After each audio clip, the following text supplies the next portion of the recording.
Selamat siang, saya Kian Pung. Kali ini saya akan mencoba membuat sebuah vlog untuk dikumpulkan sebagai bahan UTS Fakultas Hukum UKI, mata kuliah Hukum Agraria. Seperti yang kita ketahui, objek wakaf bisa berupa benda bergerak, misalnya uang, logam mulia, saham, bahkan hingga hak kekayaan intelektual. Namun yang akan kita bahas di sini adalah tentang wakaf tanah. Kenapa? Karena ini yang merupakan yang paling umum ya, yang dilakukan oleh masyarakat Muslim di Indonesia. Sebelumnya saya akan mengupas seluk-beluk tanah wakaf dan tentang hukum wakaf.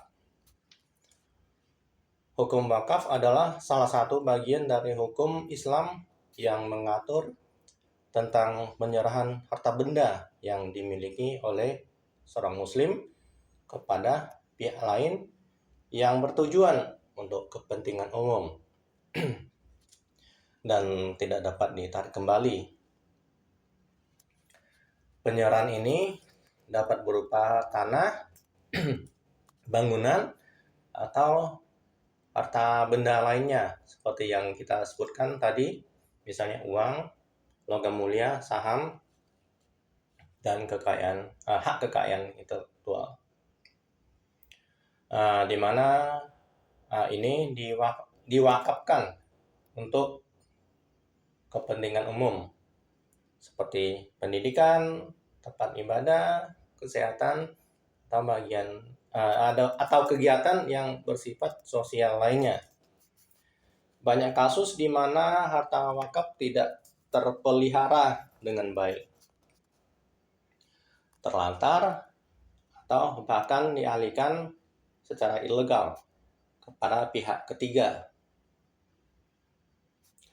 Seringkali masyarakat kurang memahami perbedaan antara wakaf, hibah, dan wasiat.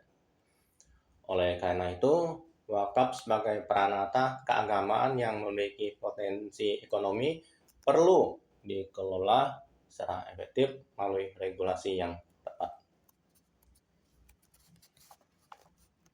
Nah, dengan kondisi di atas, misalnya ada kasus atau kesalahpahaman tentang wakaf, maka lahirlah ketentuan hukum wakaf di Indonesia. Ketentuan mengenai wakaf di Indonesia, khususnya wakaf tanah, telah dirumuskan dalam sejumlah peraturan perundang-undangan. Misalnya, Undang-Undang Nomor 5 Tahun 1960 tentang Peraturan Dasar Pokok-Pokok Agraria. Yang kedua, Undang-Undang Nomor 41 Tahun 2004 tentang wakaf. Ketiga, Peraturan Pemerintah Nomor 28 Tahun 1977 tentang wakaf tanah. Dan selanjutnya, Peraturan Pemerintah Nomor 42 Tahun 2006 tentang pelaksanaan Undang-Undang Wakaf. Dan selanjutnya, Instruksi Presiden Nomor 1 Tahun 1991 tentang kompilasi hukum Islam. Nah, peraturan-peraturan di atas menunjukkan bahwa pengaturan mengenai wakaf di Indonesia baru diatur secara resmi sejak tahun 1960, yaitu keluarnya Undang-Undang Nomor 5 Tahun 1960 tentang Peraturan Dasar Pokok-Pokok Agraria. Sebelum adanya undang-undang ini, praktik wakaf dilakukan berdasarkan pemahaman dan keyakinan masing-masing pihak, tanpa pencatatan, pengawasan, atau prosedur yang jelas. Selanjutnya, proses dan tata cara perwakafan tanah. pendaftaran sertifikat lahan, saya ulangi, pendaftaran sertifikat lahan wakaf dilakukan berdasarkan akta ikrar wakaf atau akta pengganti akta ikrar wakaf dengan langkah-langkah seperti berikut. Tanah yang sudah berstatus hak milik didaftarkan sebagai tanah wakaf atas nama nazir atau disebut penerima wakaf.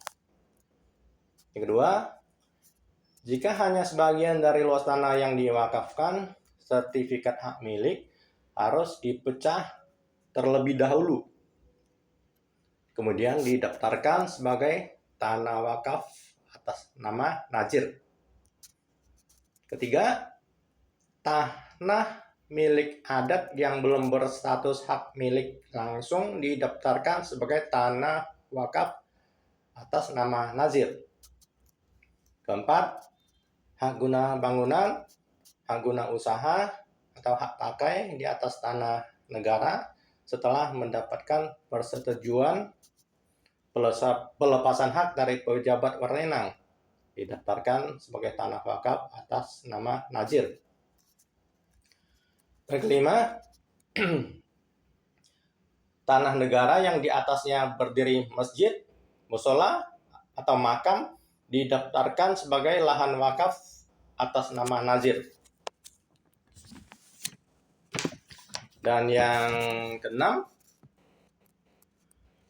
pejabat pertahanan setempat mencatat perwakafan tanah tersebut pada buku tanah dan sertifikatnya. Nah, pelaksanaan Undang-Undang Wakaf diatur lebih lanjut dalam PP 42/2006 yang kemudian mengalami beberapa perubahan melalui PP atau Peraturan Pemerintah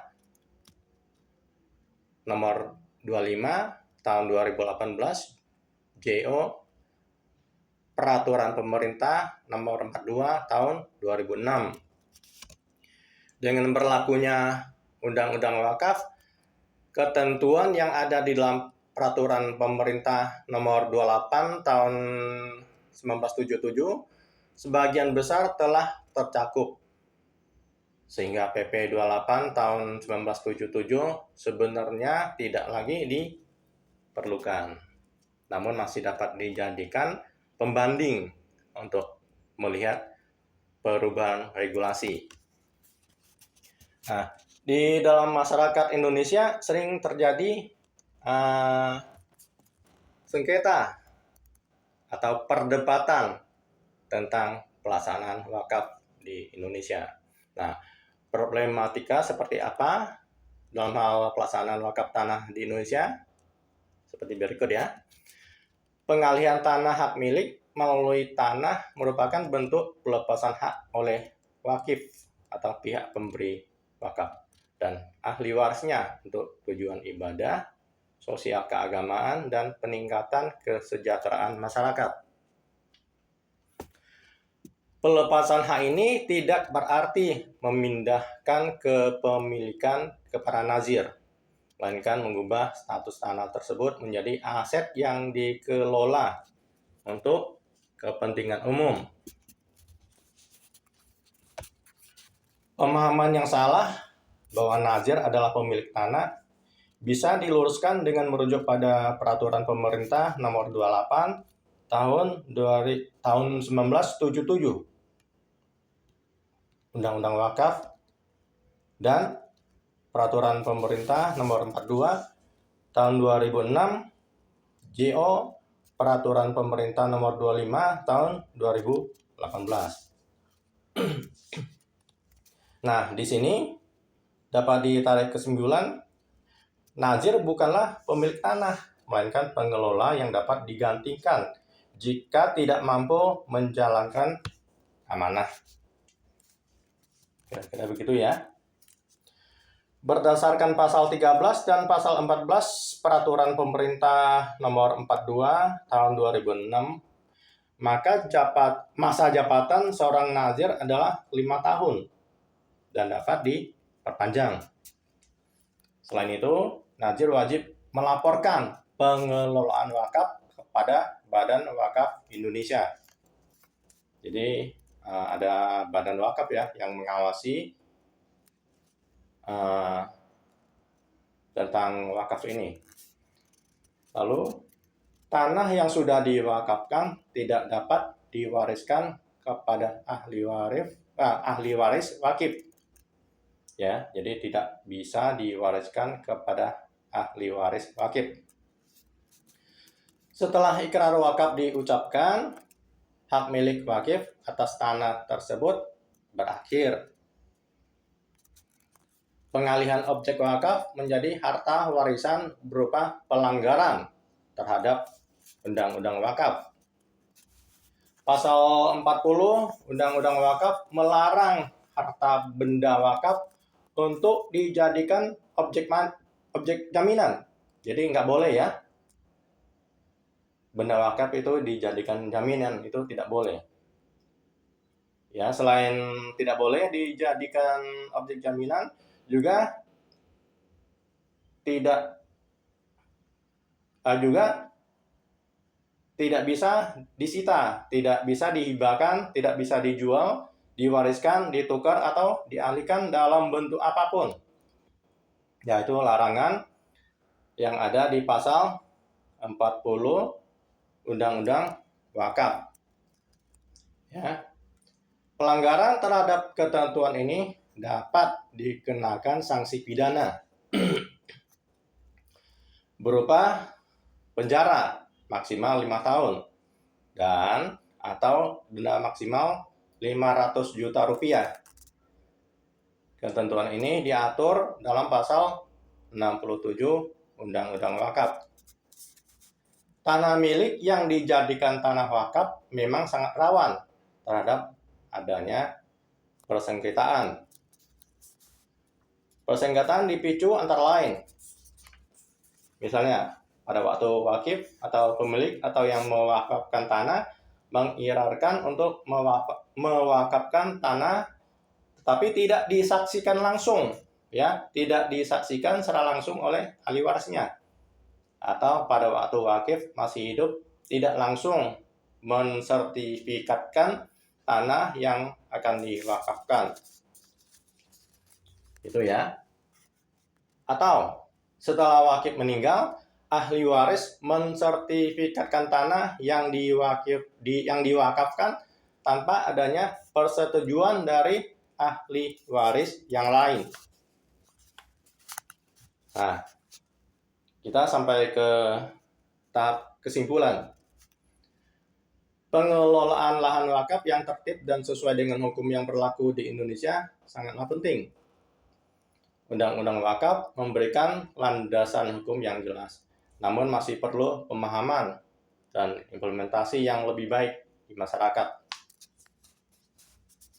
Upaya atau langkah-langkah para pihak yang terkait dalam penyelesaian yang menyangkut sengketa tanah wakaf tersebut juga harus diperhatikan, sehingga dapat mempunyai penyelesaian yang sesuai dengan ketentuan yang berlaku, baik dari segi syariat maupun undang-undang yang berlaku.